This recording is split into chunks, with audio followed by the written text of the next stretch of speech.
નમસ્કાર, તમામ મહત્વપૂર્ણ સમાચારો સાથે હું છું હેતવી। જે રીતના સમાચાર સામે આવી રહ્યા છે આપણે જણાવી દઈએ, અમદાવાદના શાહ આલમમાં જમીન વિવાદમાં અથડામણ થયેલી ઘટના સામે આવી છે। આ મામલે સામસામે ફરિયાદ પણ નોંધાવાઈ છે। કાઉન્સિલર તસ્લીમ આલમ અને તેના ભાઈ આમને સામને આવી ગયા હતા। બે ભાઈઓ વચ્ચે જમીન લઈને વિવાદ થયો। ઇસનપુર પોલીસ મથકમાં સામસામે ફરિયાદ નોંધાઈ છે। તસ્લીમ આલમે ભાઈ સહિત 4 લોકો સામે ફરિયાદ નોંધાવી છે। નકી આલમની ભાઈ તસ્લીમ સહિત 7 લોકો સામે ફરિયાદ દાખલ કરાઈ છે। તસ્લીમ આલમની ફરિયાદ પર 3 લોકોની ધરપકડ કરાઈ છે। મહત્વનું છે કે અમદાવાદના શાહ આલમ વિસ્તારમાં જમીનના ચાલી રહેલા વિવાદમાં બે જૂથ આમને સામને આવી ગયા હતા, જેથી ઇસનપુર પોલીસે તાત્કાલિક ઘટના સ્થળ પર પહોંચી અને પરિસ્થિતિને ન વણસે તેના માટે મામલો શાંત પાડ્યો હતો। પોલીસનું કહેવું છે કે ફાયરિંગ થયું છે કે કેમ તે અંગે પણ તપાસ કરવામાં આવી રહી છે। એફએસએલ રિપોર્ટ બાદ કેટલા રાઉન્ડ ફાયરિંગ થયું છે તે હકીકત જાણી શકાશે। હાલમાં પોલીસે બંને પક્ષની ફરિયાદ નોંધીને સમગ્ર મામલે વધુ તપાસ શરૂ કરી છે। જો કે સમગ્ર ઘટનાના કેટલાક વિડીયો અને સીસીટીવી ફૂટેજ પણ વાયરલ થઈ રહ્યા હતા, જેમાં બે જૂથ આમને સામને આવી ગયા હોવાનું જોવા મળી રહ્યું છે। મહત્વનું છે કે બહેરામપુરા વોર્ડના કોંગ્રેસના કોર્પોરેટર તસ્લીમ આલમ તિરમેજી અને તેના ભાઈ સાથે કેટલાક વર્ષોથી શાહ આલમ વિસ્તારમાં આવેલા જમીનને લઈને વિવાદ ચાલી રહ્યો છે।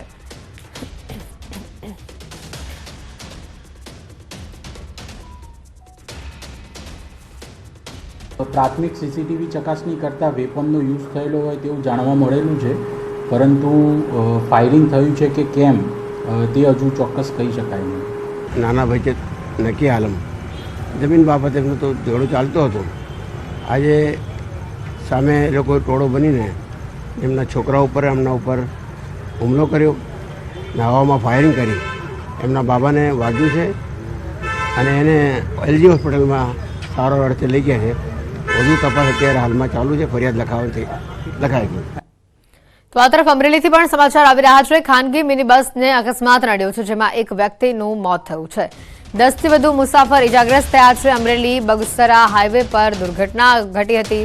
ટાયર ફાટતા બાબાપુર નજીક બસ પલટી હતી। ઇજાગ્રસ્તોને સારવાર માટે લઈ જવાયા છે।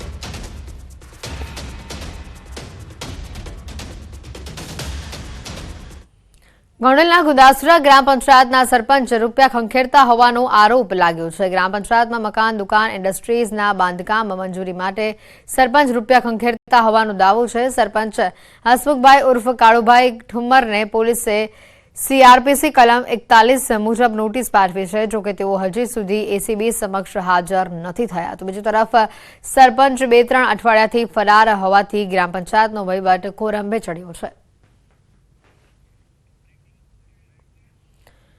જૂનાગઢમાં ગિરનાર પર્વત ઉપર ભારે પવન ફૂંકાઈ રહ્યું છે। પવનના કારણે રોપવે સેવાને બંધ કરવામાં આવી છે। 61 કિલોમીટરની ઝડપે હાલ પવન ફૂંકાઈ રહ્યો હોવાની માહિતી છે।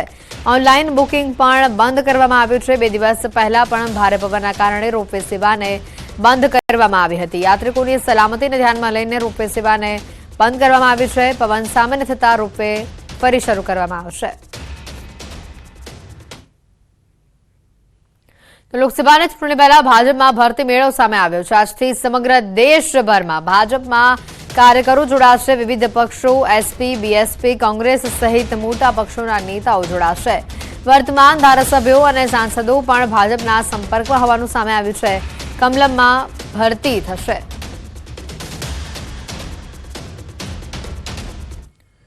આજે વિધાનસભાનું બજેટ સત્ર બપોરે 12 કલાકે મળશે। વિધાનસભાનું બજેટ સત્ર તારાંકિત પ્રશ્નોત્તરીથી સત્રની શરૂઆત થશે। રાધનપુરમાં સર્વોદય આંખના અંધાપા કાંડ મુદ્દે ખુલાસા થશે। 7 દર્દીઓને અંધાપાની અસર થતા હોસ્પિટલ સામે રોષ ઠલવાયો છે। તાજેતરમાં બોટાદના આપના ધારાસભ્ય અને આપના લોકસભાના ઉમેદવાર ઉમેશ મકવાણાએ નિવેદન આપ્યું હતું કે કોંગ્રેસ અને આમ આદમી પાર્ટી ઇન્ડિયા ગઠબંધનનો જ એક ભાગ છે, તેથી બોટાદમાં કોંગ્રેસ ઉમેદવાર નહીં ઉભા રાખે, જેને લઈને કોંગ્રેસ પ્રમુખ શક્તિસિંહ ગોહિલે પ્રતિક્રિયા આપી છે। શક્તિસિંહે કહ્યું છે કે કોઈ આપના ગુજરાતના નેતાને કે મને ઉમેદવારો નક્કી કરવાની સત્તા નથી। આ અંગે રાષ્ટ્રીય કક્ષાએથી જ નિર્ણય આવશે, તે સ્વીકાર્ય હશે। અધિકાર નથી। આ ઇન્ડિયા ગઠબંધન છે અમારું, ત્યાં દિલ્હી કક્ષાએથી રાષ્ટ્રીય કક્ષાએથી નિર્ણય થશે। અને એક પક્ષના શિસ્તબદ્ધ સૈનિકો તરીકે અમારી સૌની જવાબદારી છે કે અમારો અભિપ્રાય જરૂર ત્યાં અમે આપી શકીએ, પરંતુ આખરી નિર્ણય એ મોવડી મંડળ કરશે અને જે નિર્ણય આવશે એ બધાને સ્વીકાર્ય રહેશે. ગાંધીનગર ગુજરાત જમીન વિકાસ નિગમનો તો બંધ થયું, પરંતુ તેના નિવૃત્ત કર્મચારીઓની બાકી નીકળતી રકમ માટે કર્મચારીઓ પરેશાન થઈ રહ્યા છે. કર્મચારીઓ પાસેથી મંગાવવામાં આવી રહેલી દરખાસ્તોને લઈને ગુજરાત માહિતી આયોગે નિગમના નાણાં અને હિસાબી અધિકારીને દરખાસ્તો ન મંગાવવા તેમજ બાકી લેણા ઝડપથી ચૂકવી આપવા માટેની સૂચના અપાઈ છે. મૌખિક સૂચના આપવામાં આવી છે. જે કામ સોફ્ટવેર થકી થતું હોય તેને નિગમ દ્વારા કર્મચારીઓ પાસે કેટલું એરિયર્સ લેવાનું બાકી રહે છે તેની ગણતરી કરાવી અનેક જાતની દરખાસ્તો મંગાવવામાં આવે છે. એટલું જ નહીં, જો કોઈ કર્મચારીનું અવસાન થાય તો પરિવાર કેવી રીતે દરખાસ્ત કરે તે પણ એક પ્રશ્ન ઊભો થયો છે. પટાવાળા, ડ્રાઈવર અને અન્ય કર્મચારીઓએ આ પ્રકારની દરખાસ્ત કરવાની હોય છે.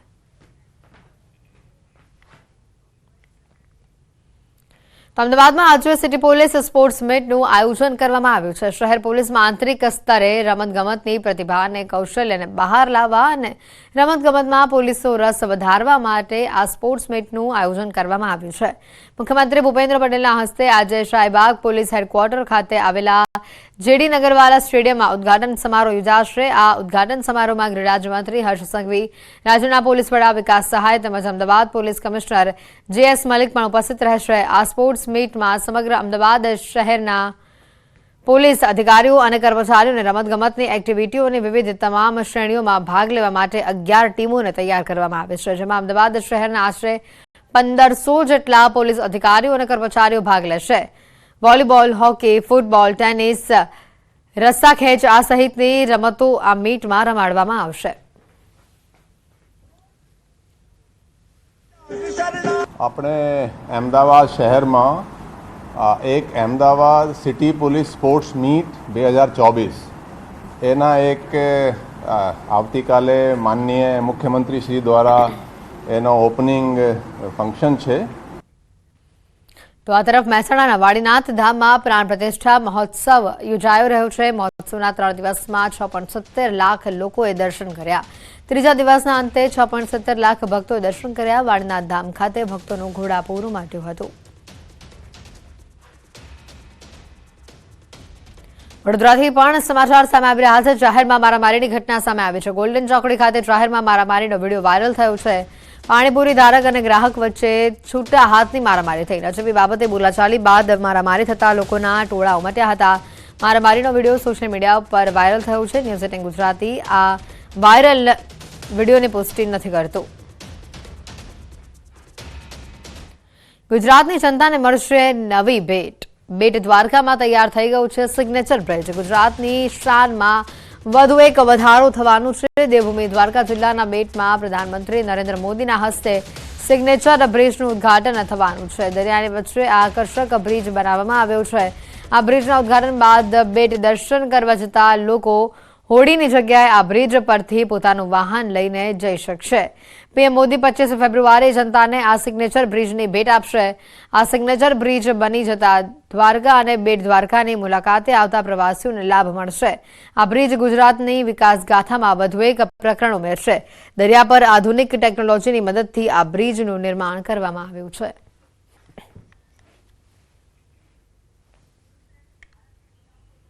ડાકોરમાં ઠેર ઠેર ઉભરાતી ગટરની સમસ્યાને લઈને નાગરિકો હેરાન પરેશાન થઈ રહ્યા છે. ઉભરાતી ગટરોને લઈને રસ્તા પરથી પસાર થતા વાહન ચાલકો અકસ્માતનો ભોગ બની રહ્યા છે.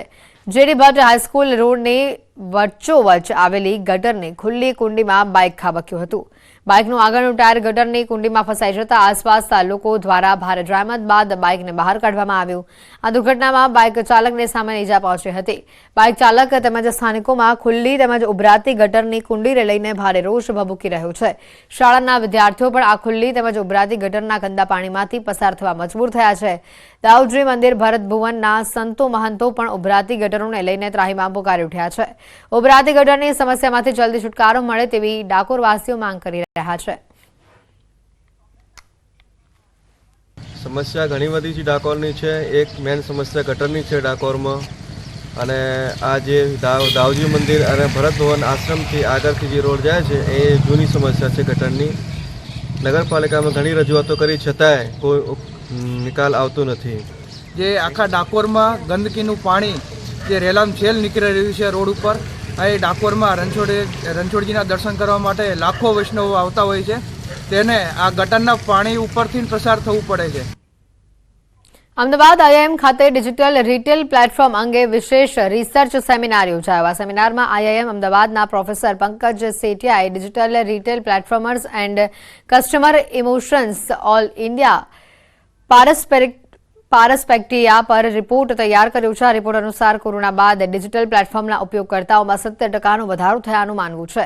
ઓનલાઈન ખરીદી વધતા માહોલને જોતા વર્ષ 2022ના ગ્રાહકો ઉપર આ સર્વે કરવામાં આવ્યો, જેમાં યુવાનોની સાથોસાથ વૃદ્ધોમાં પણ ડિજિટલ પ્લેટફોર્મના માધ્યમથી ખરીદીનો ટ્રેન્ડ વધ્યાનું સંશોધનમાં સામે આવ્યું છે. ખાસ કરી 19 થી 25 વર્ષની આયુષ્યવાળા યુવકો ઇલેક્ટ્રોનિક અને ડિજિટલ વસ્તુઓની ખરીદી વધુ કરે છે, જ્યારે યુવતીઓ ફેશન અને લાઇફસ્ટાઇલ રિલેટેડ प्रोडक्ट्स खरीदी करे छे. पहले हम लोग हाट के थ्रू खरीदते थे, हाट के द्वारा, और फिर दुकानों का प्रयोग हुआ, उसके बाद बड़े मॉल आए हैं और अभी बहुत सारे डिजिटल चैनल्स जिस तरह के आप दुकानों में खरीदते हैं, फ्लिपकार्ट, अमेज़न, ONDC, इस प्रकार के कई और चैनल्स आ रहे हैं. तो हमारा इस रिपोर्ट को करने का उद्देश्य ये था कि हम ये समझें कि जो उपभोक्ता हैं, कंज्यूमर्स हैं, उनका क्या बिहेवियर है और उनकी क्या भावना है इनके प्रति. પોલીસ એ પ્રજાની મિત્ર છે એવા અનેક દાખલા જોવા મળી રહ્યા છે. ત્યારે મોરબી સિટી એ ડિવિઝન પોલીસ દ્વારા 11 લાખથી વધુ રૂપિયાના મોબાઈલ મૂળ 63 માલિકોને પરત કરીને પોલીસે પોતાની ફરજ નિભાવી અને પ્રજાની અને તેના જાનમાલની સુરક્ષા માટે સતત સક્રિય હોવાનું પુરવાર કર્યું હતું.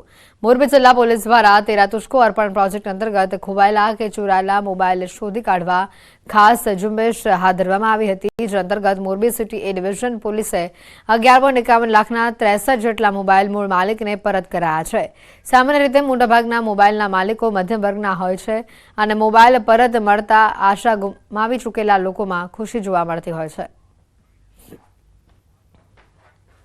એ શાકભાજી લેવા ગયો તો થેલીમાંથી નીકળી ગયો. એમ પછી પાછો ગઈકાલે ફોન આવ્યો, એટલે સાહેબ પહેલી તારીખે મેં કમ્પ્લેન લખાવી અને સાહેબ કાલે પાછો 17 તારીખમાં 17 દિવસની અંદર મોબાઈલ મને મળી ગયો. વેબસાઇટનો ઉપયોગ કરીને કુલ 63 વ્યક્તિઓને આજરોજ મોબાઈલ પરત આપવામાં આવેલ છે, જેની કુલ કિંમત ₹11,51,000 સમથિંગ થાય છે. બનાસકાંઠાના દાંતામાં સામાજિક ઉત્થાન માટે કાર્યક્રમ યોજાયો. Mega legal service camp and mega legal awareness પ્રોગ્રામમાં પ્રજા ઉપયોગી બાબતોની જાણકારી અપાઈ. કુરિવાજ બાબતે જાગૃતિ, વ્યસન મુક્તિ અને ગેરમાન્યતાઓને લઈને લોકોને જાગૃત કરવાના પ્રયાસો કરવામાં આવ્યા. ચીફ જસ્ટિસ સુનિતા અગ્રવાલે કાર્યક્રમ પૂર્ણ થયા બાદ અલગ અલગ 15થી વધુ સ્ટોલની મુલાકાત લીધી. મોટી સંખ્યામાં હાજર રહેલા આદિવાસી સમાજના લાભાર્થીઓને સહાય કીટ અને સહાયની રકમના ચેક અર્પણ કરવામાં આવ્યા. કાર્યક્રમમાં ચીફ જસ્ટિસ ઓફ ગુજરાતની સાથે મોટી સંખ્યામાં વકીલો અને ન્યાયાધીશ હાજર રહ્યા હતા.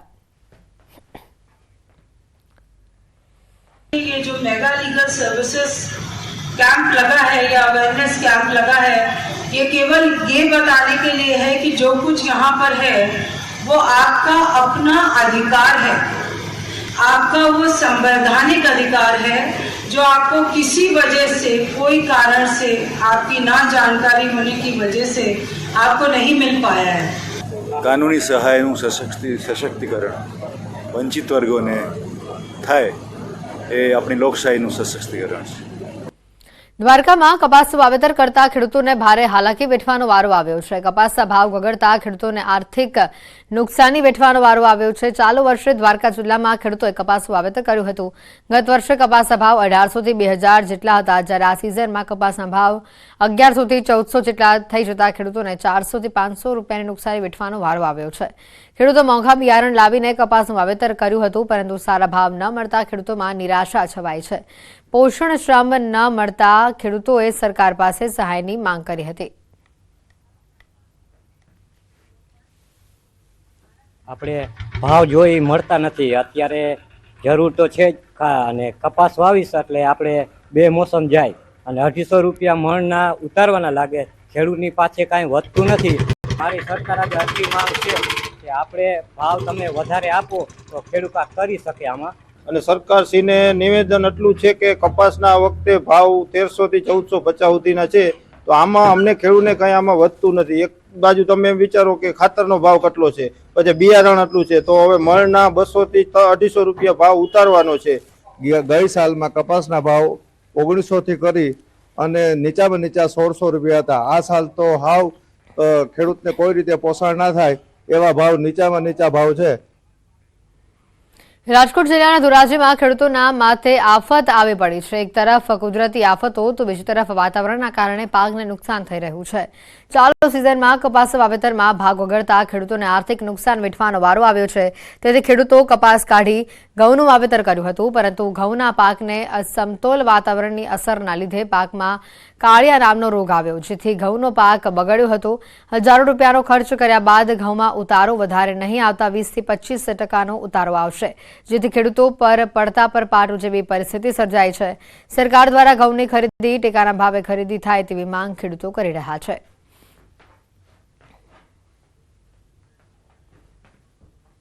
આપ ઘઉંમાં રોગ આવ્યો છે, કાર્યો અને ઈરું આવી ગઈ છે, એને સાહેબ ઉત્પાદન થઈ, પણ અટાણે ઘઉંની અંદર સરકારે સ્ટોક નિયંત્રણ કરી દીધું છે થોડાક દી પહેલા. તો સ્ટોક નિયંત્રણ કર્યું તો નુકસાન જાય ખેડૂતને. એક તો ઉત્પાદન નથી અને ભાવે નહીં આવે, અને સ્ટોક નિયંત્રણ કરવાથી ખેડૂતને બહુ નુકસાન થાય. આમાં ઈરું અને મૂળનો રોગ આવી ગયેલો છે અને અમારે 50% નુકસાની. મેં કપાસ કાઢીને 10 વીઘાના ઘઉં વાવ્યા છે, પણ એમાં મૂળિયામાં ઈડું છે અને ડુંડીમાં પણ દેખાય છે. એટલે જ્યાં 50 મણ ઉતારો આવવો જોઈએ ઘઉંને, એને બદલે 10 થી 20 મણ ઉતારો આવશે વીઘે. રાજકોટ જિલ્લાની વાત કરીએ, રાજકોટ જિલ્લાના ધોરાજી પંથક તાલુકાની વાત કરીએ, ફરેની ગામની. ફરેની ગામે ન્યૂઝ 18 ટીમ પહોંચી છે. સીધા જ ઘઉંના આપણે દ્રશ્યો બતાવીશ કે અત્યારે લીલોછમ જે દેખાઈ રહ્યો છે ખેતર, આપ સીધા જ દ્રશ્યો જોઈ શકો છો કે 10 વીઘાનો જે ખેડૂતે ઓછે જે વાવેતર કર્યો તેને લઈને ખેડૂતો અત્યારે મુશ્કેલી મુકાય છે. જે વાવેતર કર્યા પછી જે એને જે કાર્ય નામનો રોગ આવ્યો છે, તે દવા છાંટતા 1000 રૂપિયાની દવા છાંટતા છતાં રોગ નથી જઈ રહ્યો. ખેડૂતો એવું કહી રહ્યા છે કે ઉતારો છે તે ઉતારો ઓછો આવશે, જે 50 મણની જગ્યાએ 20 મણ ઉતારો આવશે.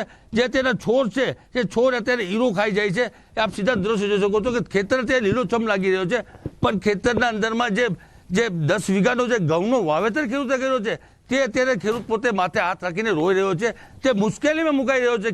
ખેડૂતો એવું કહી રહ્યા છે કે હજારો રૂપિયાની દવાઓ છાંટવા છતાં બી રોગનો નિયંત્રણ નથી આવી રહ્યો. ખેડૂતો એવું કહી રહ્યા છે જે ઉતારો છે તે ઉતારોમાં જે 50ની જગ્યાએ 20% જ ઉતારો આવશે. ખેડૂતો એવું કહી રહ્યા છે કે ઋતુ છે તે ડબલ ઋતુ થઈ ગઈ, તે હવામાન છે તે હવામાન અનુકૂળતા નથી આવતું, તેને લઈને ઘઉંના અંદરમાં નુકસાનીનો સામનો ખેડૂતોને કરવો પડશે. મુનાફ બકાલી, ગુજરાતી, ધોરાજી. બુલેટિનમાં હાલ રોકાઈશું એક બ્રેક માટે.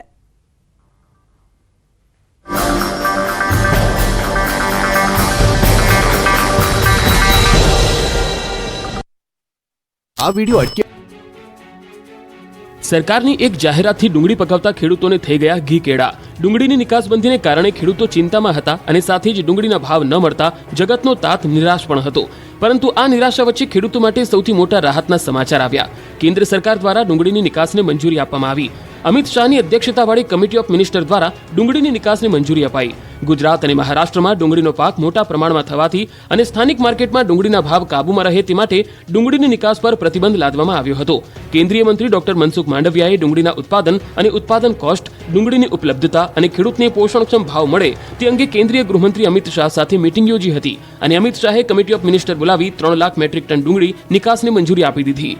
મહત્વનું છે કે ગત વર્ષે ડુંગળીના ભાવમાં અચાનક તેજી આવી હતી. ડુંગળીના ભાવ એટલી હદે વધ્યા હતા કે લોકો માટે ડુંગળી ખરીદવી મોંઘી બની ગઈ હતી. ડુંગળીના ભાવ આસમાને ગયા હતા, જેને પગલે ડુંગળીના નિકાસ પર પ્રતિબંધ મૂકવામાં આવ્યો હતો. આ પ્રતિબંધથી ડુંગળીના ભાવ અંકુશમાં આવ્યા હતા.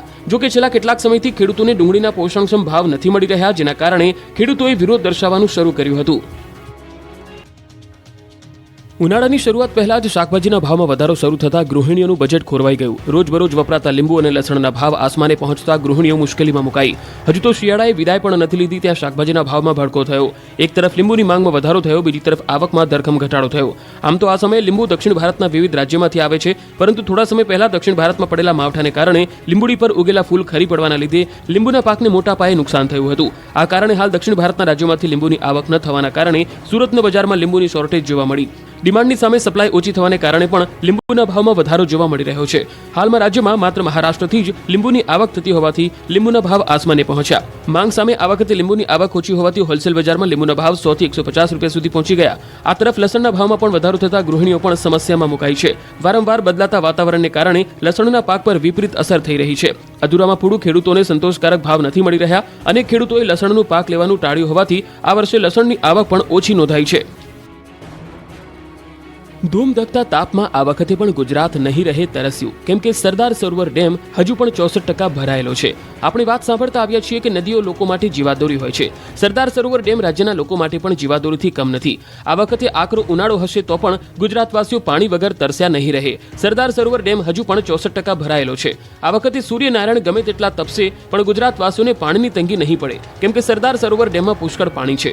હાલ પણ નર્મદા ડેમની સપાટી 129.85 મીટર નોંધાઈ છે. તેમજ ઉપરવાસમાંથી પાવર હાઉસ ચાલતા 13,779 ક્યુસેક પાણીની આવક થઈ રહી છે. પીવા અને સિંચાઈ માટે 18,229 ક્યુસેક પાણી છોડવામાં આવી રહ્યું છે, જે ખૂબ આનંદની વાત છે. ઉનાળો શરૂ થતાં જે રીતે પાણીની રામાયણ સર્જાય છે તે આ વખતે નહીં થાય. સામાન્ય રીતે ઉનાળામાં પણ રાજ્યના લોકોને પાણી માટે વલખા મારવા પડી શકે છે, પરંતુ નર્મદાને કારણે આકરા ઉનાળામાં પણ ગુજરાતવાસીઓને પીવા અને સિંચાઈનું પાણી મળી રહેશે. સ્ટેચ્યુ ઓફ યુનિટી દેશ વિદેશના પ્રવાસીઓના આકર્ષણનું કેન્દ્ર બની રહ્યું છે. પ્રવાસીઓની સંખ્યામાં પણ સતત વધારો થઈ રહ્યો છે. તેવામાં નર્મદા જિલ્લામાં મંજૂરી મળ્યા બાદ એરપોર્ટ વિવાદોમાં ઘેરાયું છે. નર્મદાના તિલકવાડા તાલુકાના ફેરકુવા, રૂવાપરા, ભાદરવા અને સુરવા ગામની વચ્ચેની જમીન પર એરપોર્ટ બનાવવાની મંજૂરી અપાઈ છે. આ એરપોર્ટના કારણે પૂર્વજો તરફથી મળેલી ખેતીની જમીન પર એરપોર્ટ ફાળવણી જવાને કારણે અહીંના લોકોમાં વિરોધનો વંટોળ જોવા મળ્યો. આ તમામ ગામના લોકોએ સભા બોલાવી એરપોર્ટ માટે જમીન સંપાદન ન કરવા અંગે પણ ઠરાવ પસાર કર્યો. જોકે આ વિરોધના વંટોળ વચ્ચે રાજપીપળાના વેપારીઓએ અલગ જ રાગ આપ્યો. એક તરફ સરકારે નક્કી કરેલા સ્થળ પર એરપોર્ટ બનાવવાનો ગામ લોકો વિરોધ કરી રહ્યા છે, તો બીજી તરફ રાજપીપળાના વેપારીઓ રાજપીપળામાં એરપોર્ટ બનાવવાની માંગ કરી રહ્યા છે. રાજપીપળાના વેપારીઓએ કલેક્ટરને આવેદનપત્ર આપી રાજપીપળા શહેરમાં એરપોર્ટ બનાવવાની માંગ કરી છે. વેપારીઓનું કહેવું છે કે રાજપીપળા ખાતે એરપોર્ટ બને તો રાજપીપળાનો વિકાસ થશે. તિલકવાડા તાલુકામાં એક તરફ એરપોર્ટ માટે ગ્રામજનો વિરોધ કરી રહ્યા છે, તો બીજી તરફ રાજપીપળામાં વર્ષો જૂની એરપોર્ટની માંગ ન સંતોષાતા રાજપીપળાવાસીઓ નારાજ છે. સ્ટ્રીટ લાઇટ હોવા છતાં જામનગરના જોડિયા ગામના રસ્તાઓ પર છેલ્લા 3.5 વર્ષથી રાતના સમયે અંધારપટ છવાઈ જાય છે. ગામની 950 જેટલી લાઇટમાં વીજ સપ્લાય બંધ થવાથી લોકો અંધારામાં રહેવા મજબૂર થયા છે. આ અંધારપટનું કારણ છે લાઇટ બિલ. લાઇટ બિલ ન ભર્યું હોવાથી અહીં લગાવેલી સ્ટ્રીટ લાઇટ કોઈ કામની નથી. વ્યાજ સહિત અંદાજે 40 લાખ જેટલું વીજ બિલ ભરવાનું બાકી છે, જેને લઈ પીજીવીસીએલ તરફથી છેલ્લા 3.5 વર્ષથી આ ગામની સ્ટ્રીટ લાઇટમાંથી વીજ કનેક્શન કાપી નખાયું છે. 3.5 વર્ષથી શોભાના ગાંઠિયા સમાન બનેલી સ્ટ્રીટ લાઇટની સમસ્યા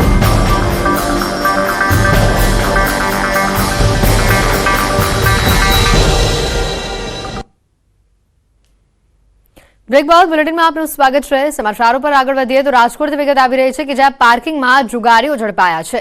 સ્ટેડિયમના પાર્કિંગમાં તેઓ જુગાર રમી રહ્યા હતા. પડધરી પોલીસ દ્વારા 7 જેટલા વ્યક્તિઓને 14,200ની રોકડ સાથે ઝડપી લેવામાં આવ્યા છે. રવિવારના રોજ ખંડેરીમાં આવેલા સ્ટેડિયમમાં ટીમ ઇન્ડિયા અને ઇંગ્લેન્ડ વચ્ચે રમાઈ રહી હતી ટેસ્ટ મેચ. પોરબંદરમાં વિકાસના દ્વાર ખુલી રહ્યા છે. ટૂંક જ સમયમાં બરડા ખાતે જંગલ સફારી તથા કલી જળાશય પક્ષી અભયારણ્યને ડેવલપ કરવામાં આવશે. તેમજ વિસાવાડા ગામ નજીક આવેલા બીચને પણ વિકસાવવાની સરકારની યોજના છે. આ માટે રાજ્ય સરકારે આ બજેટમાં 15 કરોડની જોગવાઈ કરી છે. મહાત્મા ગાંધીની જન્મભૂમિ તરીકે આઇકોનિક ટુરિસ્ટ સ્પોટ બનાવવાની પણ સરકારની વિચારણા છે. આ તમામ બાબતે ધારાસભ્ય અર્જુન મોઢવાડિયાએ સરકારને રજૂઆત કરી હતી. સરકારે મંજૂરી આપતા તેમણે સરકારનો આભાર માન્યો હતો. આઇકોનિક ટુરિસ્ટ સ્પોટ બનાવવાની વિચારણા હાલ સરકાર કરી રહ્યા છે. પોરબંદર ખાતે વિવિધ વિકાસના કાર્યોની ભેટ જનતાને મળે તેવી વિચારણા કરવામાં આવી રહી છે. વિસાવાડા બીચને ડેવલપ કરવામાં આવશે. પોરબંદરથી આ સમાચાર સામે આવી રહ્યા છે.